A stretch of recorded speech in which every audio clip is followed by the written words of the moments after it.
So this is the new iPad Pro. It is an incredible tablet. Still an iPad though.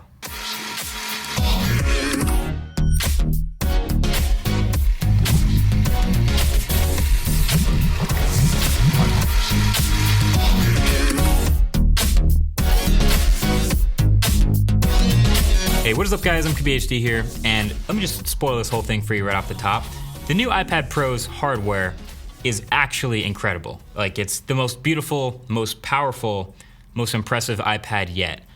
But thanks to iOS 12, it's just that. It's just an iPad. It's not any closer to replacing my laptop use. It's not any more likely to be my main computer, but it's easily the best iPad ever.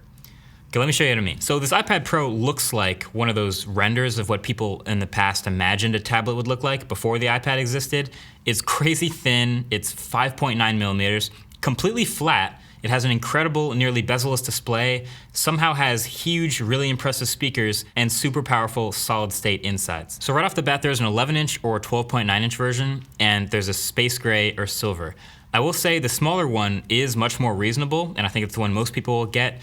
But I'm a big screen person, so here I am with the crazy big 12.9-inch iPad Pro. And I prefer space gray, but that's up to you. And it's just a marvel to hold. Like, there are pretty sharp edges all the way around, but I love that. It's boxy like the iPhone 5S was. It stands up on its own, and it's so light. The weight distribution is so even throughout the whole slab that you can hold it with a single finger in the middle of the Apple logo. All of this means it's really easy to hold. The edges are kind of sharp, like I said, and they can maybe dig into your hands a bit if you're holding it for a long time with the heavier iPad, but even that is rare. Battery, I thought would suffer from it being so thin. Nope, this tablet has A+ battery life again, and the speakers on either side, they have precision milled holes that I just think look really good. And yet again, the drivers are loud, they're far enough apart for stereo effect, they just somehow keep getting better.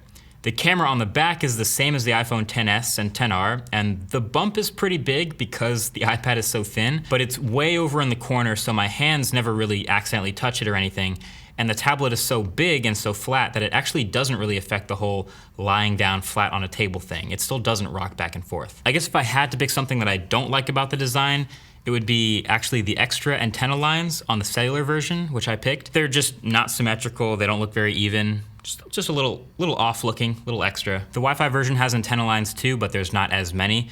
But I'm never looking at the back of the iPad anyway, so it doesn't really bother me. Oh, and no headphone jack, of course. But you already know how I feel about that. This is Apple we're talking about here, and I'm kind of already on that wireless life anyway. Anyway, I have like little hopes now of a new iPhone next year, kind of looking like this, like being really squared off and boxy, but then pushing the display to the edge. I don't know. It probably won't happen if they want to keep wireless charging, of course, but I still would love that. So clearly, I like the outside, the aesthetics, the feel in the hand, it's awesome hardware. And on the inside, it gets even more impressive. First of all, there's no fingerprint reader, no home button, since the bezels are so thin, but there is the whole suite of Face ID sensors in the iPad Pro. And they work now in any orientation, so you can be portrait, landscape, upside down, no matter what, it works, which is helpful because the fact that the front of the iPad is so uniform makes it easy to forget which way is the top. Sometimes you grab it and you try to unlock it and your hand is covering the sensor since the bezel's so thin, but it just points a little arrow and tells you you're covering the sensor, so you can unblock it and then you're in. And the display is, again, easily not just one of the best in any tablet, but one of the best screens I've ever used. It's the 120 Hz IPS LCD, super accurate colors, great viewing angles, ultra responsive and smooth, and very bright when you need it. True tone there also if you want it, and the anti-reflective coating is great. So Face ID is good, the display is about as good as it gets, and then the specs. Now, you've probably heard me say before about Apple products, the numbers don't really matter as much, and that's still true here, but let me give you this. A12X Bionic is absolutely incredible. It is the fastest chip I've ever seen in a mobile device. If you've seen Geekbench scores, that's been pretty popular lately. It's benchmarking faster than many laptops, rivaling the 15-inch MacBook Pro. It has 4 gigs of RAM, and for some reason the 1 terabyte iPad has 6 gigs of RAM. But generally, performance is just really good, from multitasking to flying through apps, productivity, photo editing. It's all fast and fluid. It's A+ performance, just like the previous iPad Pro, but now you have headroom for days. Like, it's more about being future-proof. and you're very future-proof here. And then even the accessory ecosystem is all upgraded. The new Apple Pencil, way better. Obviously you can't get much more awkward than this was. It's not a high bar to clear, but it is now great. It snaps onto the side of the iPad with magnets and pairs and wirelessly charges there. There's a little cutout on the side of this all-metal iPad that lets the wireless charging work through here and aligns everything up. I just think they missed out on an opportunity to call the second generation Apple Pencil a number 2 pencil. Maybe that's just me. Anyway, there's also now a new thinner folio case and a new keyboard case as well. These aren't things I use very much. I do sometimes have the folio on, and they now connect via magnets throughout the whole back of the iPad, and they line up really quickly and snap into place, which makes them easy to put on and take off, but sturdy while it is connected. So here's a fun visual. I showed this on Twitter. This is what you could call magnet paper, something like that. It has filaments inside that respond to a magnetic charge, and when you pass it over something like the iPad, it can show you where inside the magnets are. So you put it down on the iPad and you can see that there are magnets, a lot of them, everywhere, all around the perimeter, and they match up with the same magnet placement in Apple's accessories, and that's what helps them lock into place so quickly and easily. The pins always line up, it's smart, and I'll leave a link below if you want to get some of this magic paper to look and see where magnets are and other things. The most Apple in 2018 thing ever though is all the price hikes. So every single thing we just talked about, the new pencil, the new folio case, the keyboard case, and the tablet itself are all more expensive than last year's versions, which again, you can't ignore that. But you could also argue these all work so well together, better than any third-party version, that's why people, including myself, keep buying these. So, what's the holdup? iOS 12. And it's weird to say because iOS 12 is great. It's the best version of iOS yet by a lot, and it's my favorite. But on this hardware, it leaves a lot to be desired. Like, don't get me wrong, it's an incredible iPad. But every year when the new iPad Pro comes out, we revisit this conversation of, can this replace my laptop? Can it be my primary computer?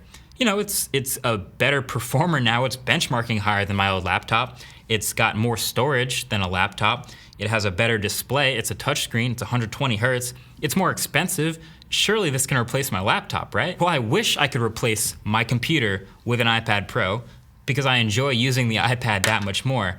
But there are still things that I need to do on a pretty regular basis that the iPad doesn't, that I need to keep a laptop around for. The big ones, no file ecosystem. So if I'm photo editing and I want to bring other files in, it's kind of incredibly annoying. Like this thing needs Finder, not the current Files app. And I'm a YouTuber, I want to be able to go to the YouTube for Desktop site and then go into the YouTube Studio and go through analytics and studio features that way.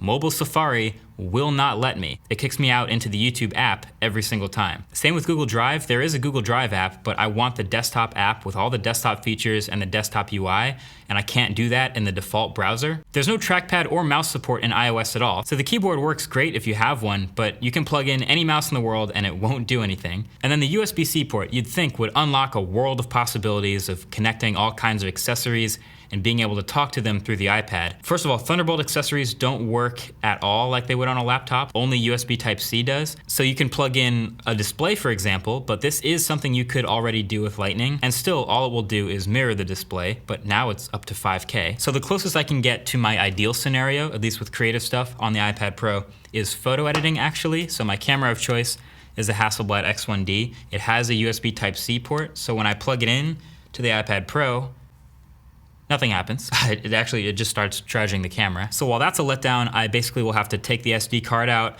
and I have a USB-C to SD card adapter. I plug that in, then I get to import the file.